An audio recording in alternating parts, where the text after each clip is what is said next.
Madalas ka bang nakatutok sa iyong Android phone at napapansin mo na humahapdi at sumasakit na rin yung iyong mga mata? Kung ganito rin po ang problema ninyo mga boss, ay meron ako sa inyong ituturo na paraan para kahit papano ay masolusyonan yung ganitong problema. Ang kailangan nyo lang pong gawin dyan mga boss ay kailangan nyo lang pong i-activate yung eye comfort or yung blue light protection dyan sa inyong mga Android phone. At para gawin yun, kailangan nyo lang pong i-scroll down yung navigation bar dyan sa itaas ng inyong mga Android phone. At hanapin nyo lang po yung eye comfort or yung blue light protection dyan sa inyong mga Android phone. At pagkatapos kapag inactivate po ninyo yung eye comfort or yung blue light protection, ay mapapansin po ninyo na biglang mag-yellowish yung screen ng inyong mga Android phone. Dahil po binabawasan na po yung blue light dyan sa screen ng inyong mga Android phone para po maiwasan yung pananakit at paghahapdi ng inyong mga mata.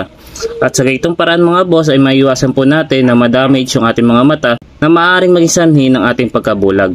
So sana po ay makatulong po sa inyo ang video na ginawa ko. At kung nagustuhan mo naman ang video na ito, isang thumbs up lang at thank you comment ay masaya na ako. Share nyo din po sa iba baka po makatulong. Maraming salamat mga boss.